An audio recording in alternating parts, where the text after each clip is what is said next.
Before we dig into the nitty gritty here, Mr. Allen, I want to go ahead and introduce myself. I'm Isaiah Johnson with Camden Property Trust. I'm really excited to be here with you because I aspire to achieve a lot of the things that you've already done in your career and over the span of your involvement in the multifamily industry. And in the interest of Black History Month, what more fitting than having the opportunity to speak to someone who represents the community so well. And before we kind of dig into some of the things that you've achieved, Mr. Allen, I did take the liberty of doing some due diligence into the vast expanse of accolades that you've come across in your 38 or 40 years and counting in the industry, some of which including the founding of the J. Allen Management Firm back in '81. You hold over 5 industry certifications ranging from certified apartment manager to national assisted housing professional, which I think speaks volumes to your standard of continued learning. And you've even been on various boards of directors in our industry, from TAA to HAA, and then the apartment industry of Southeast Texas. So I mean, I don't know that I've missed a lot of what you've achieved, but maybe give us a little color on how you got into the industry, and then a few points that maybe I missed about what you've done. It's a pleasure to have the opportunity to participate in Black History Month. Prior to coming into the apartment industry, I was a lab technician, and while I was doing that work, I had a part-time cabinet shop, which I built cabinets for new homes. And I also built some homes for friends and relatives. So I had some background before getting into the apartment industry. The idea of getting in apartments was not my idea. Right. While on my job one day, a good friend of mine who was an entrepreneur himself brought up the idea of building apartments. And neither one of us knew anything about apartments. So we started inquiring about financing apartments. We didn't know how many apartments we would build or where they would be located, but it was an interest, and it got my attention very early on. So eventually we were able to be introduced to an attorney who had some experience working with entrepreneurs and developing apartment communities. And he wanted a $15,000 retainer. And the guy that went with me, he decided he didn't want to give $15,000 to someone he didn't know. But I was all in from the very start. So right. I went to a local credit union. I borrowed $10,000. I put $5,000 of my money up, and I went to the bank and borrowed a little bit more money. And a week later, I gave my resignation on my job because I was all in from the very start. I had some experience in the past from doing architectural drawings when I was in high school, and I did some drawing when I was in college. So, and building homes, I had an idea how to put these deals together, but this was totally different. Yeah. There were a lot of other factors involved, a lot more people involved, a lot more consultants, architects, engineers, legal, and also mortgage banking and financing and other things. Right. But I went after, absolutely. Like I said, I was all in from the very start. So I didn't waste any time trying to find out as much information as I could. Along the way, I was able to be fairly successful, and I didn't have enough money to do what I needed to do, but I was very convincing to most of the people that I came across. First was the architect. I told him I did not have the money to pay his fees, but I knew my deal was going through and he would be paid right. when this deal would commence. Right. And he went along with it. He was convinced that I could do it. And I did that with an engineer. I also did that with an attorney down the road, and many, many other people who were involved in my deal. Uh, we had a hard time trying to get a project in budget. So we had to work on a plan to take care of that. And after everything was done and I had a commitment to build my first 152 apartments, now was the time to come up with the equity. I didn't have the equity that was needed, but I did all the things that I could do without having to come up with a significant amount of money that I would need to close the deal. So, in the meantime, I met with a management company, a local management company who had experience with apartments. And while I was there in the management company, the man who owned the management company also was a mortgage banker.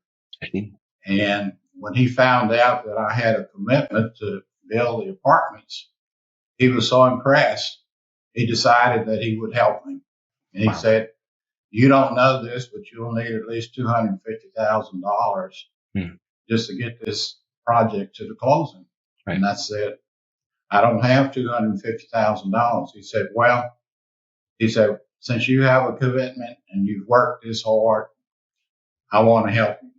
But he said, I want to get someone else involved. So he called another mortgage banker in San Antonio, and the two of them decided that they would fund my deal to the closing.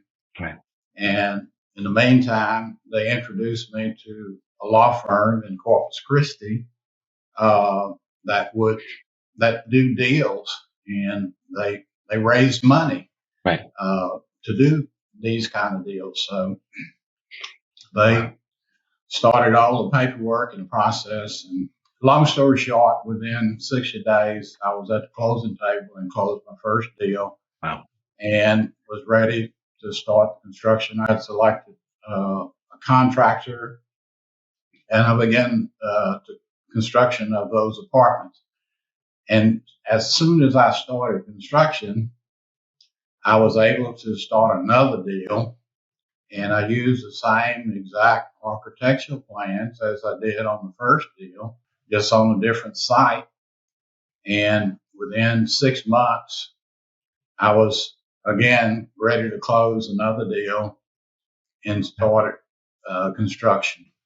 That is awesome. I did not have the experience as a management company at that particular time, but what I did do is I hired the management company that initially helped me with my deals until I was through with construction. They did the lease up, and they were able to bring the apartments to full occupancy within a very short period of time. The market was really good when I came in. So there wasn't a lot of hard work to do at that particular point. But I also thought about having my own management company. So that started with just me going and taking the CAM course at the local apartment association. And I had gotten on the board of the local apartment association after going to my first meeting. And at that meeting, there was a comedian speaking that night. And I was not too enthused with that, because I'd read a little bit about TAA and the educational programs that they provided. So why would I want to go out to see a comedian? So I went to the executive director and I just told him I didn't think that was appropriate, and we needed to have some speakers that would bring educational opportunities to the people in the industry. And he said, "It sounds like you need to be on the board." So I was elected to the board. And within 3 years, I was president of the association. I brought in a lot of new ideas, which that old board was not willing to embrace at that particular time. But after about 2 years in that position, they nominated me to be president of the year of the National Apartment Association, and which I won that award. So that was kind of the start of me in the business. Yeah. Uh, I've always been excited about things I do. This business was very, very new to me. So, uh, I had a lot to learn. I was very enthusiastic about learning. And after making my first meeting at TAA, uh, I knew that I wanted to be a part of this organization because I could see a career being developed. Because initially, when I got in the apartment business, I thought it was going to be a part-time business. I had no idea how big this thing could be Oh, I know or it. would be. Right. And over 40 years now, looking back, it's just been a heck of a ride. I can imagine. I can imagine. Considering the track record of all the things that you've done in those 40 years, it sounds like there's a lot of similarities and parallels to your story and a lot of individuals who found themselves in the industry even today. In that it never, or a lot of times, it doesn't feel like it is um, or maybe feels like more of a means to an end than it does like a career that I'll be in for the entirety of, what I'm looking to do. And then somewhere in those efforts and strides, they realize that there's a lot more that the industry has to offer. And then from there, it just takes off and becomes maybe eventually getting a highway named after yourself, like you've done in Beaumont. But I think those are really potent sentiments that you've shared. And I especially like that, you got involved in TAA and ATA at a local level, just trying to bridge some skills gaps that you knew you need to sustain the broad vision of what you had for J. Allen Management. And I think those are all really encouraging things because those are still resources that we have today and available to individuals who may aspire to achieve similar things. So that leads me to my next question, Mr. Allen. What is maybe some feedback you would share with an individual who wants to get involved with TAA? What are some things they should be on the lookout for? And maybe just some best practices that you found in your success with the association? Well, I mentioned the word all in Mm-hmm. earlier, and all in, I mean, is being a part of and being in the middle of, to be, uh, to speak up and to be vocal and have your ideas entertained Mm-hmm. because you are as important as anyone that comes in this organization. Uh, and it's a little bit fearful in the beginning because Mm-hmm. I agree. it's a new adventure, but it's a new adventure to anyone who comes in any organization. So uh, don't let that hold you back. And it certainly didn't hold me back because I was very outspoken from the very beginning. And ordinarily, that's not my disposition. I am basically a shy person, an introvert, Interesting. but Okay. I was able to do what was necessary to get me to where I needed to be. And a Yeah. lot of that started initially because I had to meet some very powerful people to be able to get my deal done. Yep. So I had to be able to sell myself. Mhm. And that helped me get out of, or get out of this comfort zone that I was always comfortable in. Yeah. Wow. That is, and you did a really good job, it sounds like, of, leveraging the resources that you had. I think there was a sense of like an unwavering confidence in your ability to, see the vision that you had for yourself. You saw the end game and where you would need to leverage these individuals that you're meeting to make sure that, everything that you're aspiring to do is being achieved. And I think that those are all really good things and things that we should share with the younger individuals because as myself, finding myself at, different board of director meetings, just getting my foot in the door, it's a very daunting endeavor. I think that you see all these individuals around you, and one, you start to question, your worth of the room, and to what extent am I contributing to the vision that we have here? And I think that can dissuade a lot of individuals. I think a lot of individuals who are trying to cross that threshold and get into the industry find themselves dealing with very similar things even today. So I think it's very encouraging to know that you got to sell yourself. You got to know irrefutably what you have to offer and have a undying kind of devotion to that. Because those things are, I would like to think, contagious. I think that, in the past version of you trying to get the architects to co-sign on the vision that you had, and, getting all these deals closed, if it wasn't something that was pitched in a very resilient and gritty kind of confident way, I wonder if maybe that would have worked a little differently for you. But I love to know that, everything worked out the way that you envisioned it, and maybe not in a linear trajectory. But so much so that we look at it now and it's again a long list of successes. So to the younger individuals getting a chance to watch this, you got to sell yourself. You got to feel really confident about the things that you do. And if you find that maybe there's some skills gaps or things that you need to work on, where are the individuals who can help you do that? And how can you get involved in that circle? And then make sure that you capitalize on those relationships. But again, we mentioned you being the first Black president for TAA. I think that's a huge deal for me. And just fun fact, one day I do aspire to also be the president of the Texas Apartment Association. So some big shoes to fill, Mr. Allen. And you certainly paved the way in that respect. What did it mean for you to be the first Black president? Well, I feel like I'm as capable as any other person. Mm-hmm.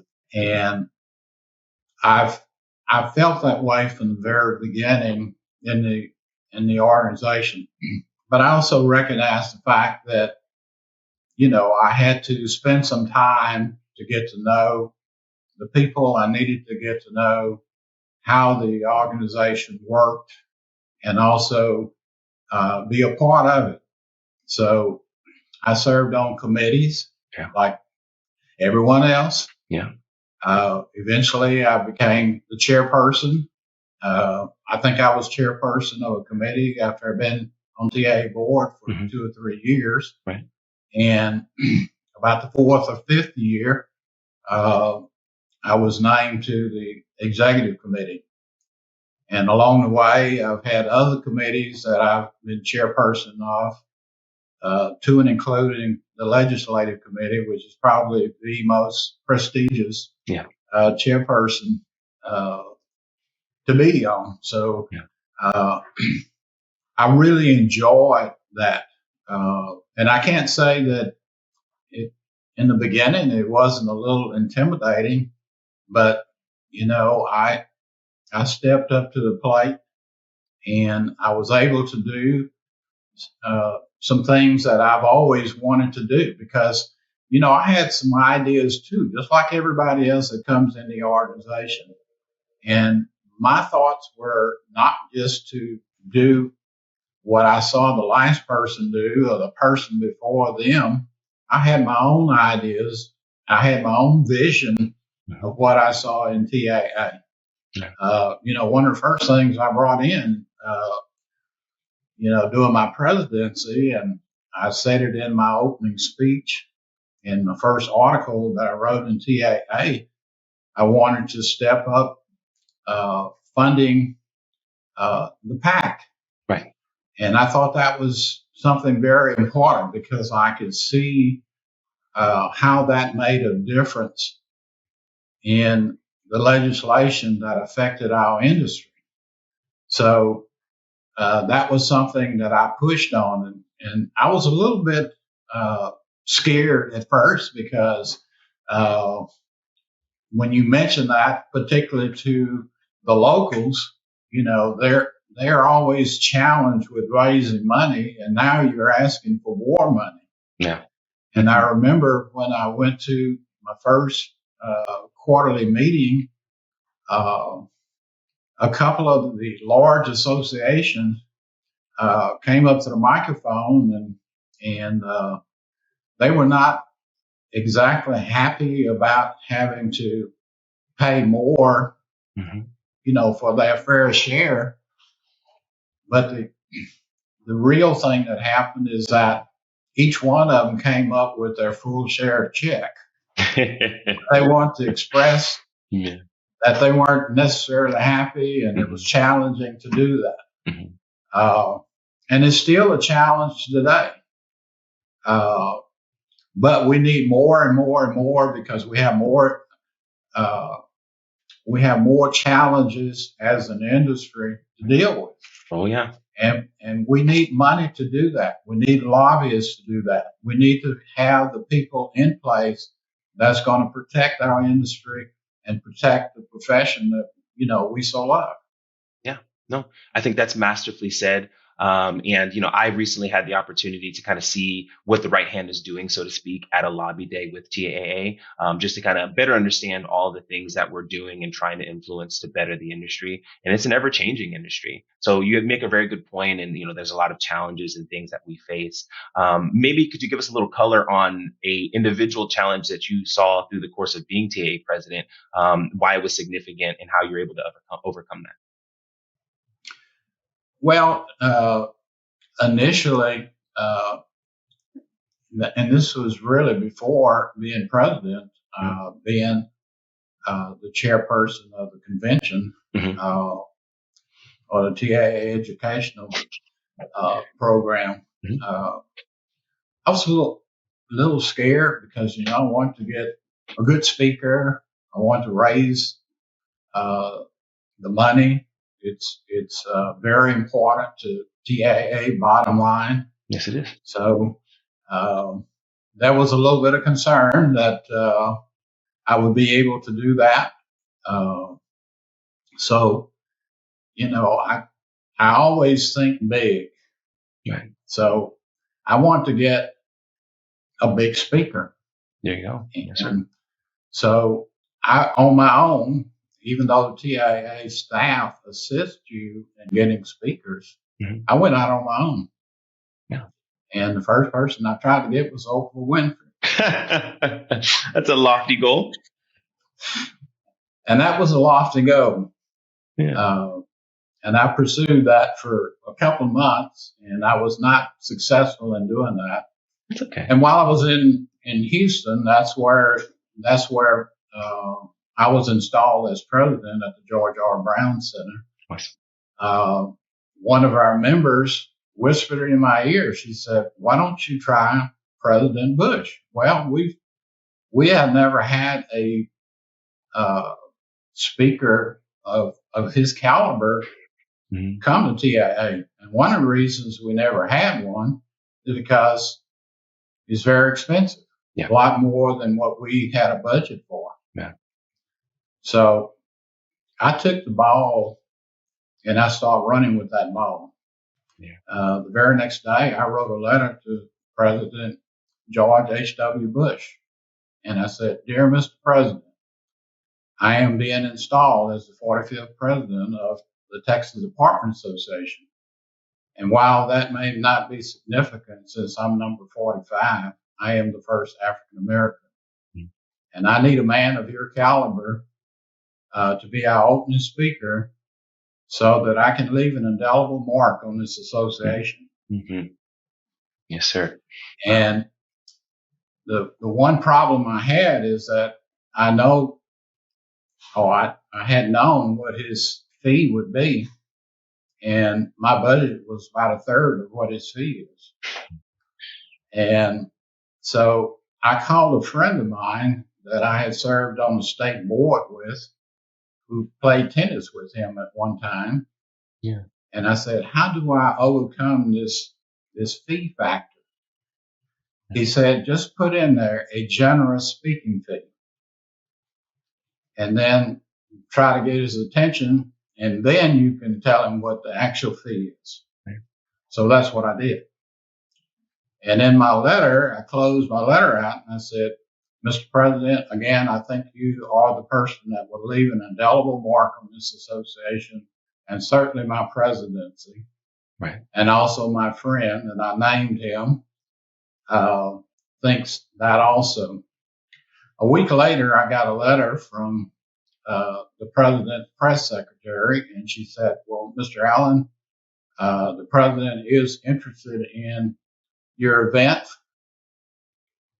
but how much is that speaker's fee?" And I said, "Well, look, ma'am," I said, I don't want to be an embarrassment, and I certainly don't want to undermine the fees that the president is worth, but this is my budget." And I gave her the number.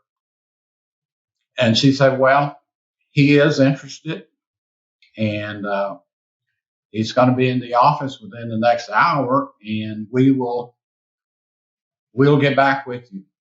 Right. So about an hour later, she called me back and she said the president has accepted. Wow. That was a huge day. And when I announced that to the executive director, he was not very happy because he thought I had Right. committed the association to a much higher fee, Right. much more than the association could afford. Yeah. But I had to calm him down and let him know that I had not done that. Right. I was well within the budget. In fact, I was 10,000 under the budget because I offered a little less in case I had to do a little negotiations. Right. And that was a big event, and it helped make our program a success. We were able to raise the funds that we needed, and my fellow associates in TAA wrote me all kind of emails and texts, and wow, how'd you do it? And I've always been very bold, as I stated earlier. So I just ask. Right. Right. And sometimes we miss opportunities because we're too scared to ask.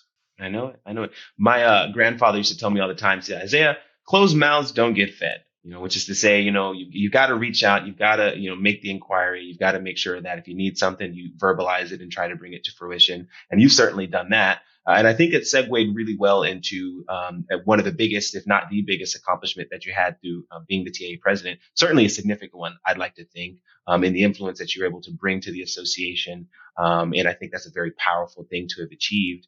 I want to pivot real quick and kind of think about the industry a little more holistically, and more specifically the future of the industry and how you see diversity impacting the rental housing. Now, one, I think you have a very interesting vantage point to it all in a lot of what you're governing and overseeing in the affordable housing space. So I just kind of curious about what you see for the future of it, and what we can expect as we transition into the future of the industry.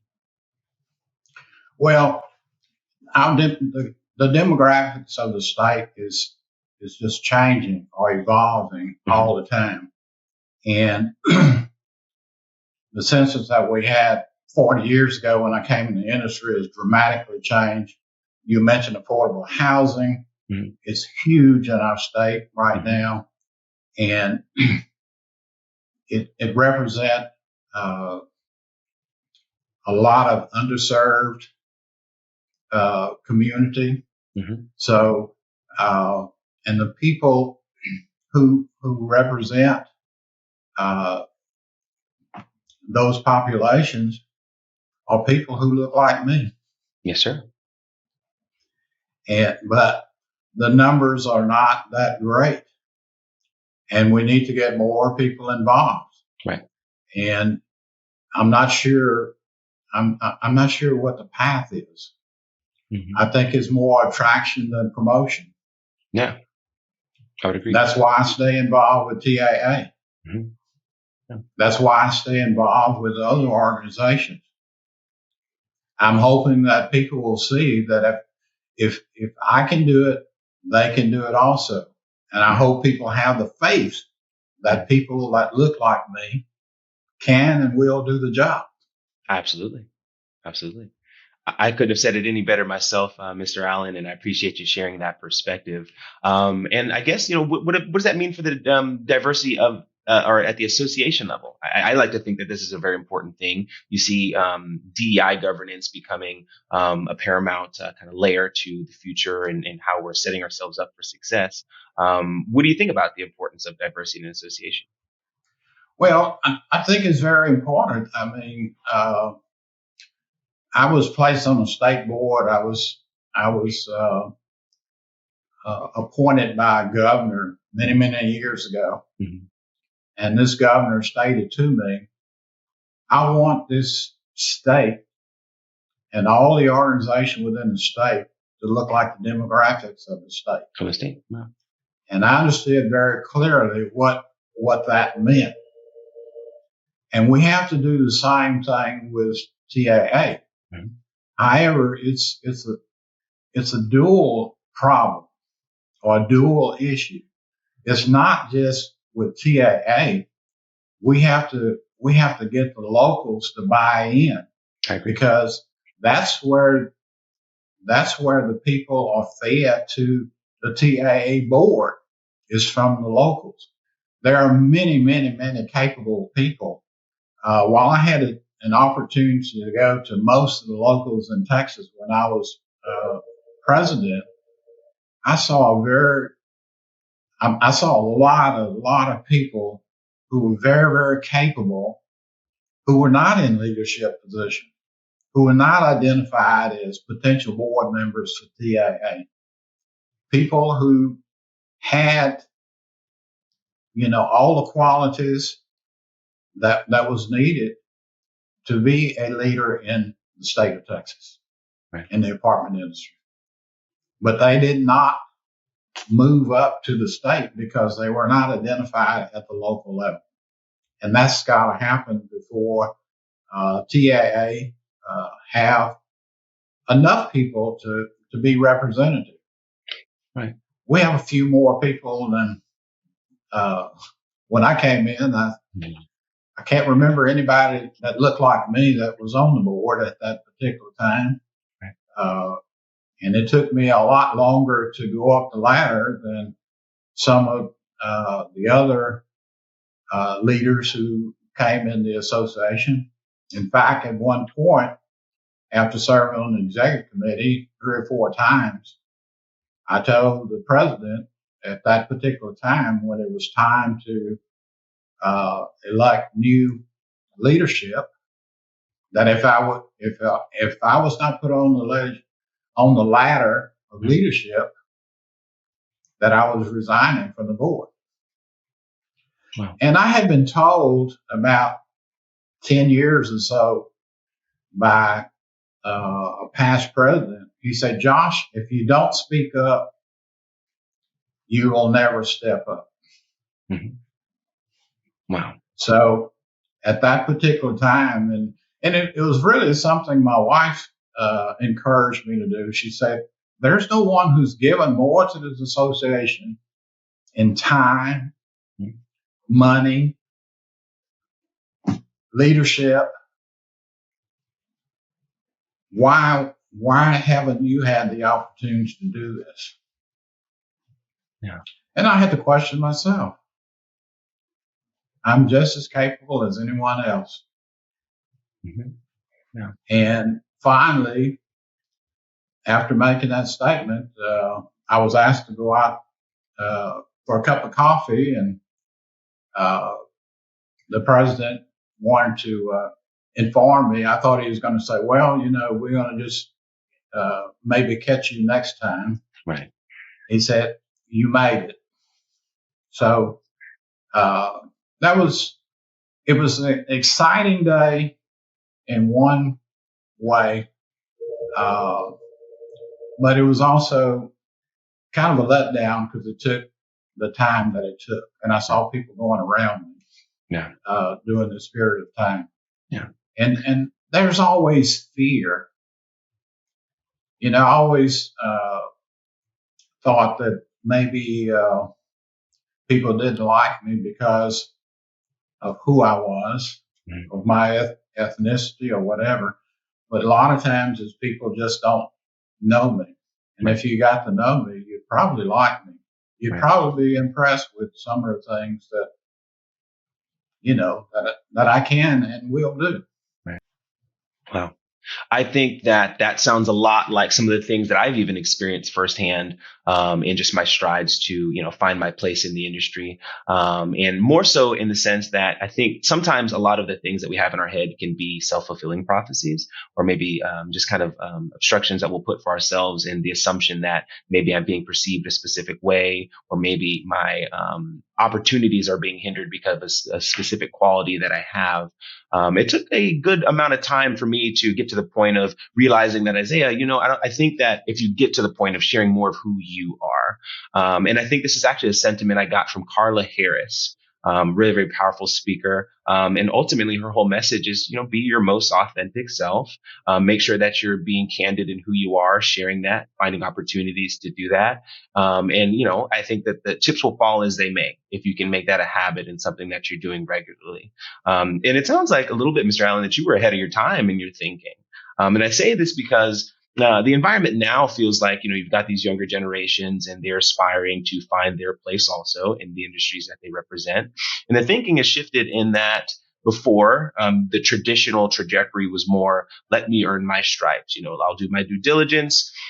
I'll find myself in these various communities and in committees, and I'll put my time. I'll earn my dues that way. Which isn't to say that that is not still a very important layer to success today. But I think a lot of the younger folks are now getting here in their very young years and tenure, saying, "Well, I want a seat at the table now.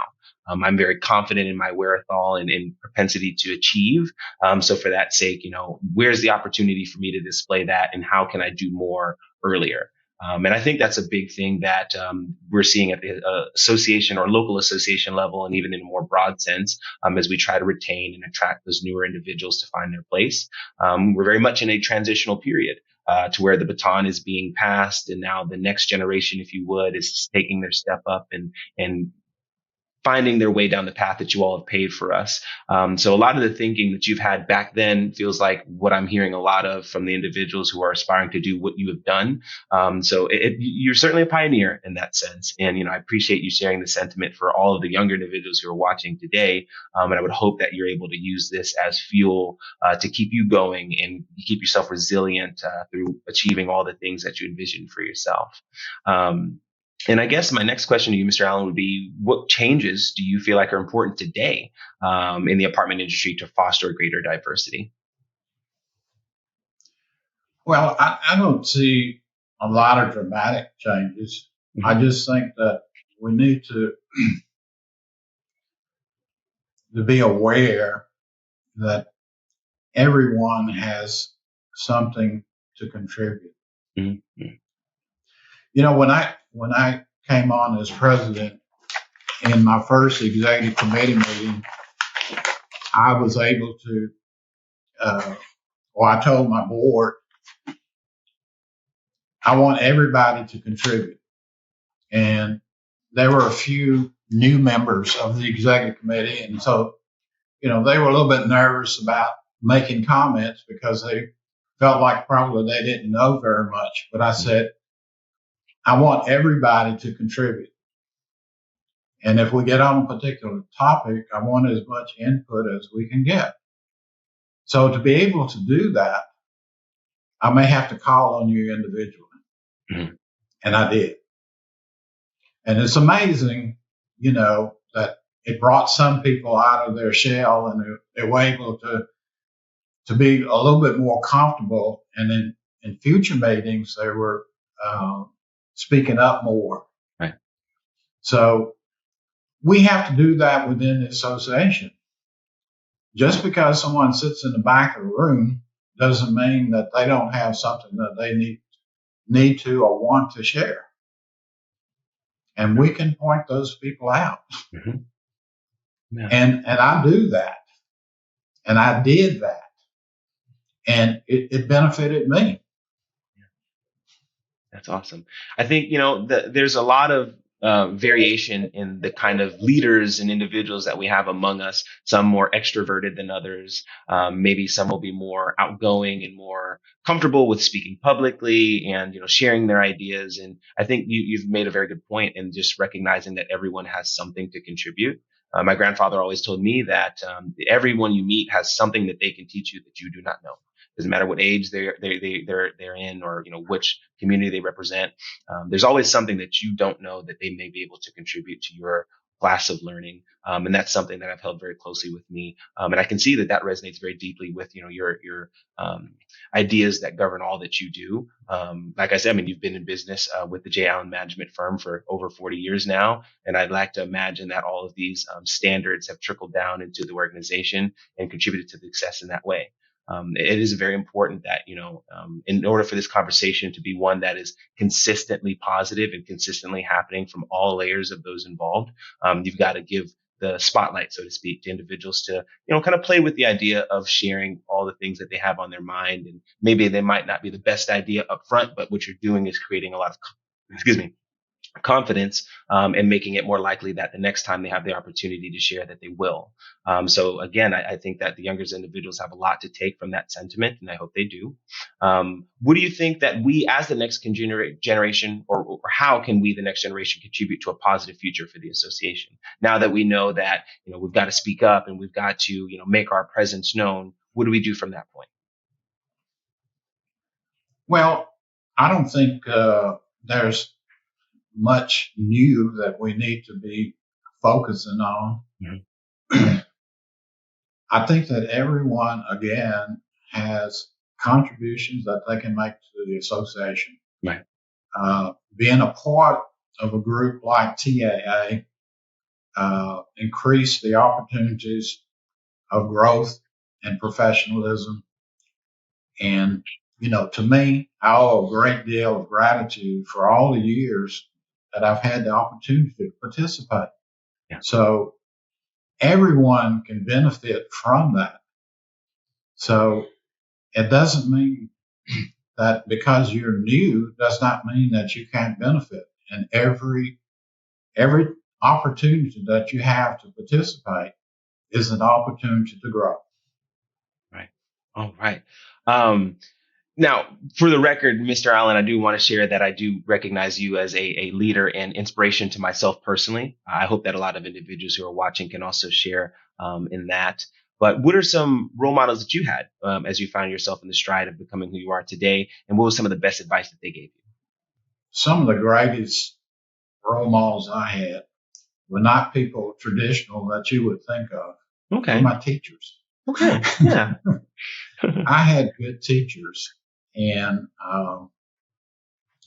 the schools that I was in was an all-black school, but we had teachers who really cared, and they pushed us for excellence. Mm-hmm. When I took calculus in high school, that was the same book I used when I went to college. Right. When I took chemistry in high school, that was the same book I had in college. So they were preparing me for the future. Right. So it took a lot of work on their part to encourage me to be the best that I can be. Another role model are my parents. And I never talk about my parents very much, but they pushed me to be the best I can be. And they wanted to encourage me and let me know that it's okay to be whoever I wanted to be. My mother was especially helpful to me, particularly in the early years. She spent a lot of time teaching me, not just with the book work, but also values, honesty, integrity, spirituality. Yeah. And those are very much a part of me today. Right. It's helped me shape the man that I am today. That's awesome. And it sounds like even a lot of selfless efforts involved in all of what it took to get where you are today. So I appreciate you being vulnerable enough to share those things and give us a little color on where these insights come from. And I will be honest, I feel like we've covered so much. I want to maybe just ask if there are any final thoughts that you'd want to share for maybe even the younger folks watching, maybe even the older folks that are, helping to pass the baton, so to speak. What are some things that you want to share as it relates to the vision that you see for the industry moving forward in the interest of Black History Month and diversity? Well, I am appreciative of the fact that there is an opportunity to be engaged with Black history.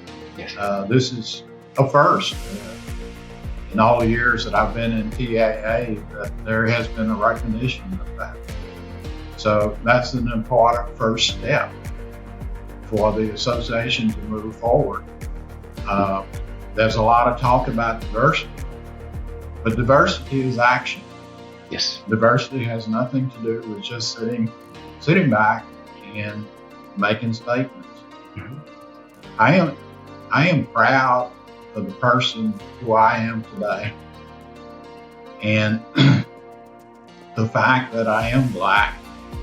Uh, that's the person who I am, and I'm okay with that. I'm okay with me, and the people that I know who get to know me feel the same way. So, TAA, thank you.